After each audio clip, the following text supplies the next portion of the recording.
Okay, episode 38, page 112 in our Beowulf text. Please open up. Make sure you have your theme tracker in your characteristics and conventions chart, as well as your notebook.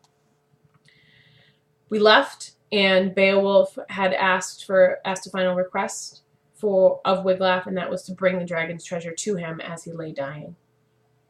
Then Wexton's son went in, as quickly as he could, did as the dying Beowulf asked, entered the inner darkness of the tower, went with his mail shirt and his sword. Flushed with victory, he groped his way, a brave young warrior, and suddenly saw piles of gleaming gold, precious gems, scattered on the floor, cups and bracelets, rusty old helmets, beautifully made but rotting, with no hands to rub and polish them. They lay where the dragon left them. It had flown in the darkness once before fighting its final battle. So gold can easily triumph, defeat the strongest of men, no matter how deep it's hidden. Those lines are foreshadowing. What the narrator is saying is that wealth, theme alert, what wealth is maybe the downfall of everyone.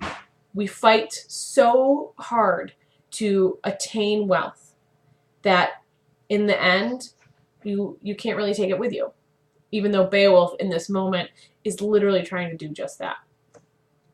And he saw hanging high above a golden banner, woven by the best of weavers and beautiful. And over everything he saw a strange light shining everywhere, on walls and floors and treasure. Nothing moved, no other monsters appeared. He took what he wanted, all the treasures that pleased his eye, heavy plates and golden cups and the glorious banner, loaded his arms with all they could hold. Beowulf's dagger, his iron blade, had finished the fire-spitting terror that once protected tower and treasures alike. The gray-bearded lord of the Geats had ended those flying, burning raids forever. This episode, especially what I just read, focuses really on the importance of wealth, so you should put that down on your theme tracker. Then Wiglaf went back, anxious to return while Beowulf was alive, to bring him treasure they'd won together. He ran, hoping his wounded king, weak and dying, had not left the world too soon. Then he brought their treasure to Beowulf, and found his famous king bloody, gasping for breath. But Wiglaf sprinkled water over his lord, until the words deep in his breast broke through and were heard. Beholding the treasure, he spoke haltingly. For this gold, these jewels, I thank our Father in heaven, ruler of the earth. For all of this, that his grace has given me, allowed me to bring to my people while breath still came to my lips. I sold my life for this treasure, and I sold it well. Take what I leave, Wiglaf. Lead my people. Help them. My time is gone.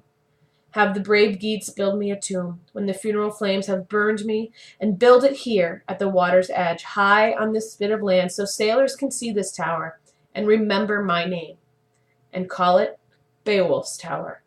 And boats in the darkness and mist crossing the sea will know it.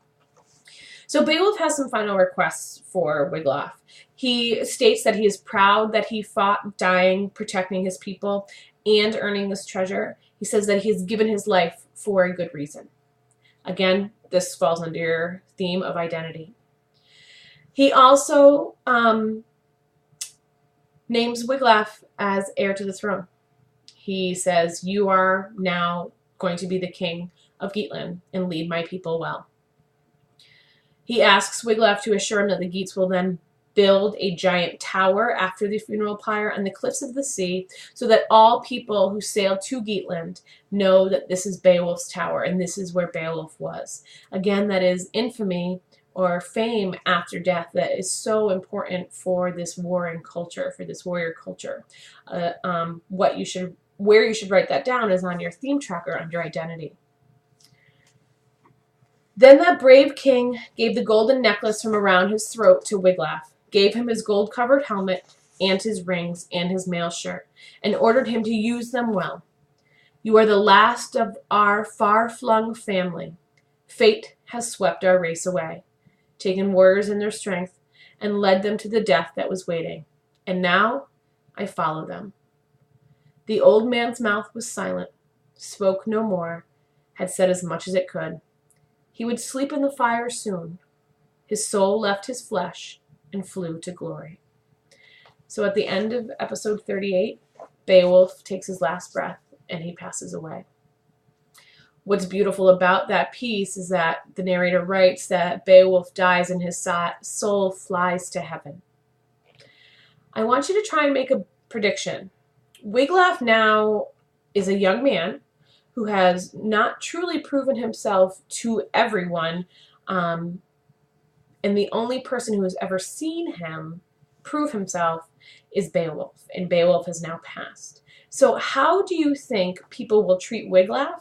And then how do you also think that Wiglaf will treat the Geats, and especially the Geats who ran and hid when Beowulf needed them most?